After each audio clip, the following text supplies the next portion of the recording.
नमस्कार, एमबीटीवी में आपका स्वागत है। मैं हूं सनोज गौतम। आप देख रहे हैं हमारा खास कार्यक्रम पर्दे के पीछे। हमारे साथ में राजनीतिक विश्लेषक एके मिश्रा मौजूद हैं। आज हम एके मिश्रा जी से चर्चा करेंगे उन 3 ज्वलंत मुद्दों के बारे में जो आज पूरे दिन सुर्खियों में रहे, और कहा जाए तो पूरे दिन इन्हीं 3 मुद्दों ने सुर्खियां बटोरी हैं। तो पहले हम डिस्कस करेंगे नेपाल के बारे में, जहां पर नेपाल के जो प्रधानमंत्री हैं केपी शर्मा ओली, उन्होंने एक विवादास्पद बयान दिया जिसमें उन्होंने कहा कि जो भारत में जो अयोध्या है वो असली अयोध्या नहीं है, जबकि उनका जो एक गांव है बंदीपुरा, एक छोटा सा गांव बंदीपुरा, वो असली अयोध्या है। तो इसको लेकर इसके क्या मायने हैं, ये आज हम डिस्कस करेंगे। बात करेंगे किस तरीके से चाइना के हाथों में नेपाल जा रहा है, और कैसे नेपाल के लोगों को भारत के खिलाफ, भारत की संस्कृति के खिलाफ भड़काया जा रहा है, और किस तरीके से सारा षड्यंत्र रचा जा रहा है। जबकि दूसरा मुद्दा जो हम आज जिस पर बात करने जा रहे हैं वो राजस्थान की राजनीति से है, जहां पर सियासी गलियारे में कुछ इस तरीके की हलचल है कि सचिन पायलट को दरकिनार कर दिया गया है। कांग्रेस ने सचिन पायलट को उनकी जितनी भी जिम्मेदारी थी उनसे सबसे मुक्त कर दिया, डेप्यूटी सीएम का पद उनसे छीन लिया, क्योंकि उन्होंने कहीं ना कहीं पार्टी में डेमोक्रेसी की बात की थी। और राहुल गांधी के सामने कोई भी ऐसा चैलेंजर जो आता है तो उसका इसी तरीके से उसका खात्मा किया जाता है, जैसे कि हम मध्य प्रदेश में देख चुके हैं, और अब यहाँ पर राजस्थान। तो देखते हैं आने वाले समय में क्या क्या होगा। इस पर हमारे जो विश्लेषक एके मिश्रा जी हैं वो हमें बताएंगे कि इसके क्या मायने हैं, और आगे चलकर सचिन पायलट अपनी खुद की पार्टी बनाएंगे, कोई तीसरा मोर्चा बनाएंगे, या भाजपा में शामिल होंगे। क्योंकि भाजपा पर लोटस करके जो इनका एक षड्यंत्र बताया जा रहा है कि इनका एक लोटस षड्यंत्र है जिसके तहत ये इस तरीके से अपनी सरकार बनाते हैं। और तीसरा मुद्दा अंतरराष्ट्रीय मुद्दा है जो कि हागिया सोफिया से संबंधित है। टर्की में आप देख सकते हैं कि पूरी दुनिया की नजर इस टाइम टर्की पे है, क्योंकि जो एक संग्रहालय था हागिया सोफिया, जो कि अब उसको सुप्रीम कोर्ट के ऑर्डर के बाद में वहां पर उसको मॉस्क में कन्वर्ट किया जा रहा है। तो एक तरफ क्रिश्चियंस हैं, दूसरी तरफ मुस्लिम्स हैं, और ये कहीं ना कहीं 21वीं शताब्दी में जिस तरह की चीजें हमको देखने को मिल रही हैं, जिसमें मस्जिद को इस तरीके से मुद्दा बनाया जा रहा है, तो उसके बारे में हम जानेंगे अपने विश्लेषक एके मिश्रा जी से। एके मिश्रा जी, आपका स्वागत है। थैंक यू सनोज, और आपके लाखों करोड़ों दर्शक जो आपके प्रोग्राम को देखते हैं उनका भी बहुत वार्म वेलकम मेरी तरफ से। जी, तो सबसे पहले मैं आपसे सबसे पहले मुद्दे पर बात करना चाहूंगा कि जैसे आपने देखा कि केपी शर्मा ओली ने जिस तरीके से बहुत ही मूर्खतापूर्ण ये जो बात उन्होंने की है, लोगों के सेंटिमेंट को हर्ट किया है, भारत की संस्कृति पे चोट किया, और किस तरीके से चाइना की तरफ ज्यादा मिलना चाहते हैं और नेपाल और भारत के रिश्तों में खटास लाना चाह रहे हैं। तो आप इसके बारे में थोड़ा हमें बताइए कि इसके क्या मायने हो सकते हैं। देखिए सनोज, आज दिन भर ये मुद्दा गर्म रहा। केपी शर्मा ओली ने जो ये बोला कि भगवान राम जो है नेपाली थे और नेपाल में एक छोटा सा गांव है अयोध्या, वहां पैदा हुए थे। मैं ये बोलूंगा कि शायद भगवान श्री राम ने उनको सद्बुद्धि दे दी है, इस पे उनको क्रिटिसाइज करने की जरूरत नहीं है। वैसे भी बोला जाता है कि घट घट में राम है, कड़कड़ में राम है, तो राम हर जगह पे है। चलिए, मैं उनको धन्यवाद देता हूं कि कम से कम एक वामपंथी होने के कारण अब आप धर्म की शरण में आए हैं, वो भी सनातन धर्म और प्रभु श्री राम की शरण में आए हैं। इसीलिए मैंने बोला कि शायद प्रभु श्री राम ने उनको अब सद्बुद्धि दे दी है। दूसरी चीज, अगर ये मान लिया जाए कि वो चाइना के इशारों पे कर रहे हैं, तो कम से कम ये मैसेज हमें मिलता है कि चाइना में भी भगवान प्रभु श्री राम की जो है धाक जमी हुई है। अभी देखिए, वो इंसिडेंट देखिए, जब हमारे सैनिकों ने नेपाल के ये चीन के जो है 40-50 सैनिकों को उनकी हड्डियां तोड़ी थी, तो ताइवान ने भी अपने नेशनल न्यूज़पेपर में प्रभु श्री राम का निकाला था कि प्रभु श्री राम तीर से ड्रैगन को मार रहे हैं। तो अच्छा, दूसरी चीज मैं ये बोलूंगा कि ठीक है, अगर आप बोलते हैं कि वो नेपाल में पैदा हुए थे, कई और ऐसे देश हैं जो ये क्लेम करते हैं, तो अभी तक आपने क्या वहां पे कोई प्रभु श्री राम की बहुत बड़ी भव्य मूर्ति बनवाई? अगर आप ये मानते हैं तो आप नेपाल के प्रथम इष्ट देवता प्रभु श्री राम को जो है डिक्लेयर करिए। आप वहां पे अयोध्या में प्रभु श्री राम का एक भव्य मंदिर बनवाइए, इंटरनेशनल टूरिज्म आप डेवलप करिए, उसको राष्ट्रीय धर्म डेवलप करिए। चलिए देखिए सनोज, मैं आपको ये बता रहा था कि हिंदी को ये बैन कर रहे हैं और चाइनीज को कंपल्सन कर रहे हैं नेपाली स्कूलों में बच्चों के लिए। अगर आप हृदय से मानते हैं प्रभु श्री राम को, तो ये गर्व का विषय है। प्रभु श्री राम की ख्याति और हर जगह जो है पूरी दुनिया में। मैं ये बोलना चाहता हूं कि प्रभु श्री राम का भव्य मंदिर आप वहां पे बनवाइए, जहां आप अयोध्या बता रहे हैं। पूरे नेपाल को राममय करिए। रामचरितमानस और जो वाल्मीकि जी ने रामायण लिखी है उसको राष्ट्रीय ग्रंथ घोषित करिए, अगर इतनी श्रद्धा है। और आज देखिए, 2 देशों ने तो कम से कम मानना शुरू कर दिया है, एक नेपाल और इसके पहले पाकिस्तान ने श्री कृष्ण मंदिर बनवाने की बात शुरू की थी। हालांकि वो अभी बन नहीं पाया है, कुछ वहां विवाद हो गया, लेकिन एटलीस्ट विचारधारा तो इनकी चेंज हो रही है। मैं तो बोलता हूं कि चाइना से भी आवाज आए कि प्रभु श्री राम हमारे हैं, वेटिकन सिटी से भी यह आवाज आनी चाहिए कि प्रभु श्री राम हमारे हैं, वाशिंगटन से भी आनी चाहिए, जेरूसलम से भी आनी चाहिए, मक्का और मदीना से भी आनी चाहिए कि प्रभु श्री राम हमारे हैं। चलिए, ये तो आपकी कंस्ट्रक्टिव एक आपकी सोच हो गई। आपने बहुत पॉजिटिवली उसको, जो उनको क्रिटिसाइज हम कर सकते थे, आपने काफी पॉजिटिव वे में इसको किया। लेकिन मैं आपसे एक बात पूछना चाहता हूँ कि देखिए, नेपाल और भारत एक बड़े भाई और छोटे भाई जैसा रिलेशन है। और जैसा कि आप देख सकते हैं कि पहले वहां पर भी एक हिंदू राष्ट्र था, जिसके बाद में वामपंथियों ने आके जिस तरीके से वहां पर ताबड़तोड़ जो चीजें बदल दी, और अब सांस्कृतिक एस्पेक्ट पे भी, रिलीजियस सेंटिमेंट पे भी लोगों के जो हमला किया जा रहा है, तो उससे आपको क्या लगता है कि आने वाले समय में जो नेपाल और भारत के रिश्ते थे, जो वहां के लोग यहाँ पर आके अपना रोजगार तलाशते थे, या जो भी दोनों देशों के बीच में एक इतना पुराना आप कह सकते हैं कि जो संबंध था, वो कहीं ना कहीं उसको ताक पर रख दिया है सिर्फ अपनी सरकार बचाने के लिए। जबकि अगर हम देखें तो वहां पर जो विपक्ष है वो भी उनके खिलाफ है, वहां के जो उनकी खुद की जो आसपास के लोग हैं कहीं ना कहीं वो भी उनके खिलाफ है। लेकिन फिर भी उनका जो ये दिवालियापन है ओली का, उसकी वजह से दोनों देशों को भुगतना पड़ सकता है, क्योंकि उनका तो एक ही उद्देश्य है कि चाइना के साथ आप आगे बढ़े, भारत को आप निशाने पर लें और इस तरीके से अपनी सरकार लगातार आप बनाए रखें। तो उस तरीके से क्या फर्क देखने को मिलेगा भारत नेपाल के जो रिश्ते हैं और जो लोगों के बीच में जो एक अच्छे संबंध है, उसके बारे में बताइए। समोज, देखिए, इंटरनेशनल अगर एरिया में देखा जाए तो जो दो देशों के, दो नेशंस के बीच में पीपल टू पीपल कांटेक्ट होता है, दो तरीके की यहाँ बॉन्डिंग होती है। एक पॉलिटिकल बॉन्डिंग होती है, जैसे मान लीजिए कोई दो देश पॉलिटिकली बहुत अच्छे हैं, मित्र हैं, तो दोनों देशों का जो है पीपल टू पीपल कांटेक्ट होता है। एक रिलीजियस बॉन्डिंग होती है। रिलीजियस बॉन्डिंग बहुत स्ट्रांग होती है क्योंकि वो पास्ट में हजारों सालों से है। अगर कोई ये बोले कि राम का मुद्दा उठा करके ओली साहब जो वहां के स्वनाम धन्य प्राइम मिनिस्टर है, वो कुछ भारत और नेपाल के रिश्तों को, मैं पीपल टू पीपल बात कर रहा हूँ, जनता के बीच के रिश्तों को क्षति पहुंचाने, तो ऐसा पॉसिबल नहीं है। ये उनका ब्लंडर है। ये उनका ब्लंडर इसलिए होगा क्योंकि देखिए, एक तो राम हजारों साल पहले हुए थे, हमारी बॉन्डिंग, रिलीजियस बॉन्डिंग ज्यादा स्ट्रॉन्ग है in comparison of political bonding. आदमी रिलीजन को नहीं छोड़ता है, पॉलिटिक्स को छोड़ देता है, सरकारें बदल जाती है। दूसरा रीजन ये है कि अगर पूरा नेपाल, वहां की राजनीति अगर मान लीजिए किसी भी तरीके से राममय हो जाए, राम की चर्चा होने लगे किसी भी उद्देश्य से, तो केवल ऐसा नहीं है कि अयोध्या और मिथिला जो जहां पे सीता जी पैदा हुई थी, जब लोग राम से जुड़ेंगे तो राम से जुड़े हुए जो और भी चीजें हैं, जैसे प्रयागराज में रामचंद्र जी ने जो है शिक्षा ली थी भारद्वाज ऋषि के आश्रम में, नासिक में क्या हुआ था, सुपर्णखा की नाक कटी थी। तो राम का जो पूरा विस्तृत जीवन है, जो आदमी वहां दर्शन करेगा तो वो फिर ये चाहेगा कि भाई मैं रामेश्वरम भी जाऊं। तो इस तरीके से एक रिलीजियस टूरिंग शुरू हो जाएगी। मैं इसीलिए बोलता हूं कि नेपाल को ये चीज प्रमोट करनी चाहिए और हमें भी सपोर्ट करना चाहिए कि आप राम को विधिवत प्रमोट करिए, उनको राष्ट्रीय इष्ट देवता घोषित करिए, रामचरितमानस और रामायण को राष्ट्रीय पुस्तक जो है आप वहां पे घोषित करवाइए, और फिर ये देखिए बॉन्डिंग कितनी स्ट्रांग होगी। ठीक है। ए.के. मिश्रा जी, मैं आपसे अगला जो मुद्दा है जिसके बारे में हम बात करने जा रहे हैं, वो राजनीति से जुड़ा है।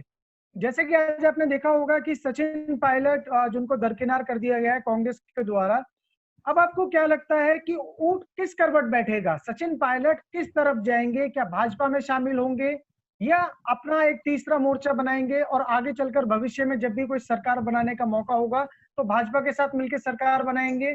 या आपको लगता है कि वो दोबारा जाके वो राहुल गांधी से माफी मांगेंगे और वो बोलेंगे कि आप मेरे को दोबारा से एक मौका दीजिए मेरी लॉयल्टी को प्रूफ करने का? क्या लगता है आपको इसके बारे में? सनोज, देखिए, ये एक बहुत इंपॉर्टेंट डेवलपमेंट हुआ है। मैं आपको बताऊं, जब ये चुनाव हुए थे एमपी के, देखिए एमपी में भी ये हुआ, वहां पे सिंधिया साहब टूट करके बीजेपी में आ गए। एमपी, राजस्थान और कर्नाटक, जहां बॉर्डर लाइन का केस था, यानी कि बहुत थोड़े सीटों से कांग्रेस या कोई भी पार्टी जीती थी, बॉर्डर लाइन की जो विक्ट्री थी, मैंने उसी वक्त ये बोला था कि ये बहुत खतरनाक स्टेज है। अच्छा, चूंकि राजनीति है तो राजनीति में सरकारों को गिराने का, तोड़ने का, ये सब चीजें चलती रहती हैं, पास्ट में सारी पार्टियों ने किया है, इंक्लूडिंग कांग्रेस वगैरह, मैं सबकी बात करता हूँ। इस मामले में सभी रंगे हैं।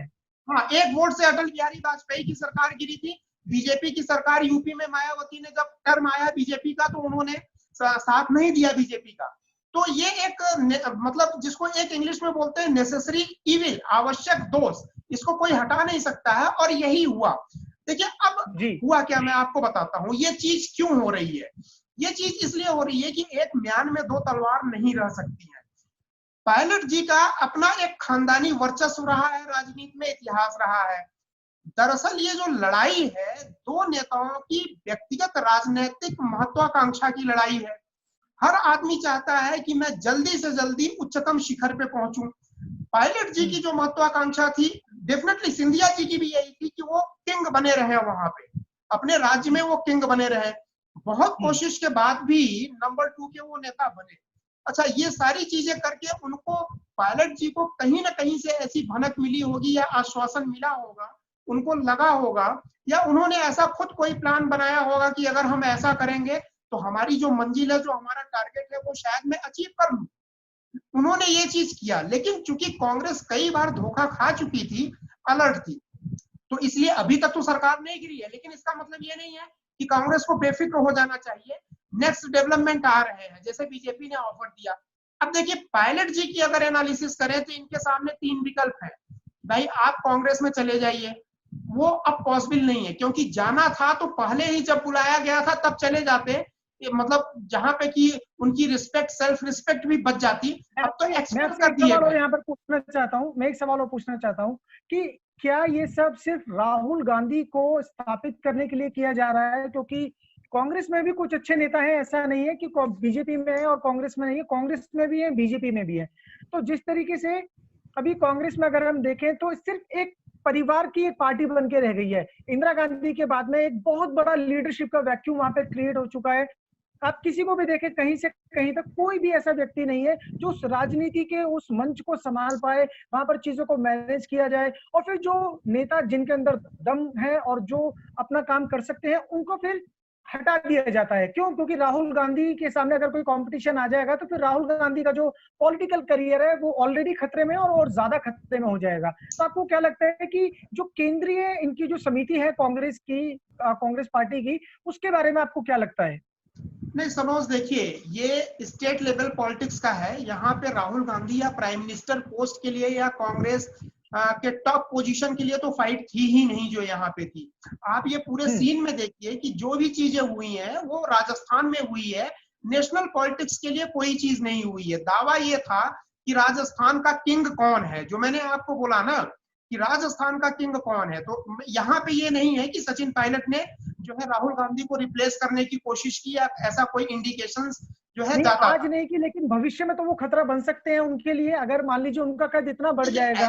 ज्योतिरादित्य सिंधिया थे। हाँ, आपकी बात सही है। देखिए भविष्य में नहीं, वर्तमान में भी हर आदमी के लिए चैलेंजेस और कंपटीशन अवेलेबल है। आप किसी को भी लीजिए, कोई भी पार्टी हो, उसका जो टॉप लीडर है उसके लिए कोई ना कोई एक सेकंड ऑप्शन, वो ठीक है गैप बहुत ज्यादा हो सकता है। प्राइम मिनिस्टर पोस्ट के लिए भी देखिए सेकंड ऑप्शंस अवेलेबल है, पार्टियों के अध्यक्ष पद के लिए भी कंपटीशन तो हर जगह है, और आज नहीं कल तो वो होना है। और मेरे ख्याल से जो बेस्ट अपने आप को प्रूव कर पाता है वही लीडर बना रहता है। तो बात हम सचिन पायलट की कर रहे थे, तो मुझे नहीं लगता है कि राहुल गांधी को लेकर के सचिन पायलट ने ये किया था। उन्होंने अपने अस्तित्व को, अपने महत्व को राजस्थान में स्थापित करने के लिए किया था कि राजस्थान का किंग मैं हूं। यहाँ पे ये यही है कि एक म्यान में दो तलवार नहीं रह सकती है। गहलोत जी भी बहुत बुजुर्ग हैं, और उसके साथ साथ देखिए राजस्थान में प्रॉब्लम क्या थी, 15 साल के बाद सत्ता आई। 15 साल बहुत बड़ा होता है। गहलोत साहब जो हैं उनके लिए अगर मान लीजिए वो मुख्यमंत्री नहीं बनते या राजस्थान के किंग नहीं बनते, तो नेक्स्ट टाइम पता नहीं कब मौका मिलता, तो शायद 15 साल का गैप बहुत बड़ा गैप होता है। उसके बाद जो मौका मिला कोई भी आदमी हाथ से जाने नहीं देता है, क्योंकि नेक्स्ट 5 ईयर या 10 ईयर अगर फिर सरकार नहीं बनी तो आपका पॉलिटिकल करियर खत्म हो गया, आपकी उम्र लगभग खत्म हो जाती है, शारीरिक रूप से आप अक्षम हो जाते हैं। इस चीज का है। अच्छा, इंटरपर्सनल कंपटीशन जो है दोनों लोगों के बीच में, जो उनकी महत्वाकांक्षा के कारण जल्दी से जल्दी राजस्थान की राजनीति में उच्चतम बिंदु पे पहुंचना, ये जो है इस फीलिंग ने, इस टारगेट ने, इस महत्वाकांक्षा ने एक कैटालिस्ट का जो है काम किया। जिसने प्रेरित किया, इनको कहीं ना कहीं से सपोर्ट मिला होगा पायलट जी को। अब देखिए सवाल ये है कि पायलट साहब के साथ ऑप्शन क्या है और क्या करना चाहिए, ये बड़ी इंपॉर्टेंट चीज है। देखिए पहला ऑप्शन तो ये है कि कांग्रेस में जाए, लेकिन अगर जाना था तो वो पहले ही चले जाते, क्योंकि जब जी उनको रिस्पेक्टफुल मैनर में उनको बुलावा आया था, लेकिन ये चीज नहीं हुआ, अब वो जाएंगे नहीं। अच्छा, बीजेपी में भी अगर वो जाते हैं तो जिस टारगेट को लेके उन्होंने ये सब चीज किया कि अपनी सत्ता को, व्यक्तिगत इंडिविजुअल अपने आप को एक बहुत बड़ा राजनेता साबित करना, मुझे लगता है बीजेपी में जाने पर भी वो हासिल नहीं कर पाएंगे, क्योंकि BJP already super saturated party है, वहां पे एक से एक दिग्गज है। तो अगर वो वहां पर जाते हैं तो वहां पे भी उनका वो लक्ष्य नहीं मिल पाएगा।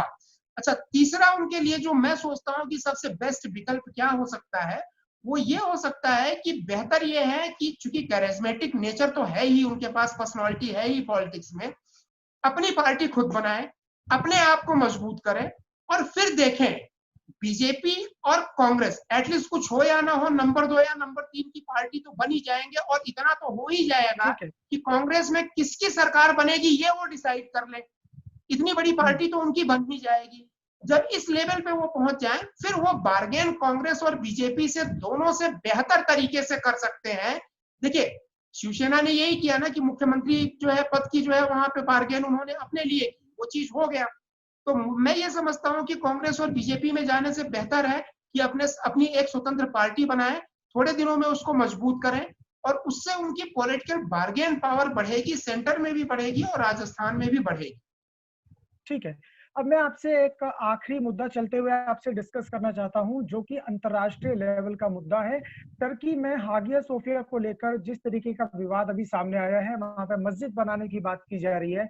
आपकी इसके बारे में क्या राय है, और आपको क्या लगता है कि ये अंतर्राष्ट्रीय लेवल पर चीजों को कैसे प्रभावित करेगा, और आने वाले समय में इसके क्या परिणाम देखने को मिल सकते हैं? देखिए सनोज, मैं आपको बताऊं, ये इंटरनेशनल देखा जाए, रिलीजन और पॉलिटिक्स दोनों के बीच में ये चीज दिखाता है कि किस तरीके से रिलीजन जो है इंटरनेशनल लेवल पे पॉलिटिक्स पे हावी होती जा रही है या पास्ट में हावी रही है। इसको एनालाइज करने के पहले थोड़ा सा इतिहास में आप ये जाइए। देखिए टर्की जो है, कुंतुस्तुनिया, ऑटोमन अंपायर, ये सब टर्की के साथ जुड़े हुए हैं। वर्ल्ड वार के बाद क्या हुआ, वर्ल्ड वार के पहले क्या था, एक खिलाफत थी, खिलाफत या उम्मा थी। उम्मा मतलब मुस्लिम कंट्रीज का एक यूनियन था जो कि पूरा गल्फ में और टर्की से लेके फैला हुआ था, और उनको जो लीड करता था वो खलीफा कहलाता था। तो खलीफा जो थे वो टर्की में वहां पे रहते थे। तैयब उर्दगान, ये मतलब वर्ल्ड वार के बाद क्या हुआ कि इसको तकसीम कर दिया गया, तोड़ दिया गया खिलाफत को। खिलाफत को तोड़ने के बाद कई छोटे छोटे देशों में उनको जो है डिवाइड कर दिया गया। कुवैत, सऊदी अरेबिया वगैरह ये सब जो देश निकले हैं वो खिलाफत टूटने के साथ ही निकले हैं। 2-3 घटनाएं और हुई थी। जब खिलाफत टूटी तो टर्की में जो वहां के हेड थे उनको ये बोला गया, जो खलीफा थे उनको बोला गया कि 100 साल तक आप टर्की वापस नहीं आएंगे, वो बाहर चले गए। स्वेज कैनाल वगैरह ये सब चीजें जो थी, वहां पे ये रिस्ट्रिक्शन लगाया गया कि इससे जो भी व्यापार होगा वो उस पर आपका अधिकार नहीं रहेगा। अब 2023 में ये सारे रिस्ट्रिक्शन 100 साल का जो है वो खत्म हो रहा है। तैयब उर्दगान अपने आप को एक वैश्विक लीडर बनाना चाहते हैं। उनका सपना ये है कि फिर से वो खिलाफत वहां पे वो बनाए और वो उसके सरदार बने, वो उसके हेड बने। इसीलिए आप देखिए पहले टर्की ऐसा नहीं करता था। बहुत सारे आप ये देखिए म्यांमार, बर्मा वगैरह में ये जो रोहिंग्या मुसलमान थे जिनको कोई शरण नहीं दे रहा था, उसका उन्होंने ऐलान किया और जबरदस्ती उन्होंने बोला मैं सेना भेजूंगा। अभी आप ये देखिए एक घटना इसी से और जुड़ी है। लीबिया में राफेल जो है फाइटर प्लेन ने इन्होंने एक सैन्य अड्डा बनाया था टर्की ने, तो एयर डिफेंस सिस्टम को जो है तबाह कर दिया। अब देखिए टर्की में जिस मस्जिद की आप बात कर रहे हैं, ये इनफैक्ट आप ये जाके सर्च करिएगा, ये पहले एक जो है चर्च था। क्योंकि वो टर्की एक ऐसा जंक्शन है जहां पे कि वेस्टर्न कल्चर, यूरोपियन यानी क्रिश्चियन कल्चर और मुस्लिम कल्चर जो है आकर के मिलते थे। तो कई बार इनकी लड़ाइयां हुई, तो कई बार ऐसा हुआ कि क्रिश्चियन का राज उस एरिया में रहा, कई बार ऐसा हुआ कि मुस्लिम हार गए, कई बार क्रिश्चियन जीत गए। तो ये जो एक था, ये एक पूरा जो है चर्च था। फिर उसको जो है मुस्लिमों का जब वहां पे राज हुआ तो उसको जो है थोड़े बहुत चेंजेस करा के गुम्बद वगैरह बनवा करके उसको मॉस्क में बदला गया, प्रॉपर जो है मस्जिद में उसको बदल दिया गया। जब ये तकसीम हुआ खिलाफत, जब मैं आपको बता रहा हूं, तो उसी वक्त ये डिसाइड हुआ कि इसको, ये शायद 1938 के आसपास की बात है, उसी वक्त ये डिसाइड हुआ कि इसको म्यूजियम बना दिया जाए। अब इसके भी अपने रिलीजियस और पॉलिटिकल इंटरेस्ट होते हैं, तब से इसको म्यूजियम डिक्लेयर किया गया। और म्यूजियम डिक्लेयर करने के बाद ये यूनेस्को की धरोहर भी है, ये छोटा मोटा म्यूजियम नहीं था, ये दुनिया का जाना माना टूरिस्ट प्लेस है, और ये यूनेस्को द्वारा जो है रिकॉग्नाइज्ड एक धरोहर है, पूरा विरासत है। अब हुआ क्या, मैंने बोला कि रिलीजन कहीं ना कहीं जा करके जो ये रीऑर्डर हो रहा है पूरा, आप दुनिया देखिए, कहीं ना कहीं वहां पे पॉलिटिकल और रिलीजियस ये दो फैक्टर काम कर रहे हैं, रिलीजन वहां पे हॉबी हो रहा है। अब इसको भी उन्होंने देखिए ऐसे ही किया कि सुप्रीम कोर्ट में जाकर के एक ऑर्डर लेना कि भाई इसको वापस वो किया जाए। वहां के लोग, काफी लोग इसको सपोर्ट कर रहे हैं, लेकिन इसका ग्लोबल पॉलिटिक्स में आप ये देखेंगे जितने भी क्रिश्चियंस हैं वो इसका विरोध करेंगे, जितनी भी क्रिश्चियन कंट्रीज हैं ये इसका विरोध करेंगे, क्योंकि टर्की आज की डेट में ऐसे खेमे में गया है जो एंटी यूरोपियन है या एंटी क्रिश्चियन है। तो वो हजारों साल का इतिहास कहीं ना कहीं फिर से दोहराया जा रहा है, वो एक बुलबुले की तरह उठना शुरू हुआ है। और तैयब एर्दोगान इसलिए कर रहे हैं कि ताकि वो खिलाफत को वापस जिंदा कर पाए, और ज्यादा नहीं तो कम से कम मुस्लिम देशों के जो है वो लीडर तो बन ही जाए। जितने भी ये 50-52 मुस्लिम देश हैं उसके वो लीडर बनने की कोशिश कर रहे हैं। बिल्कुल।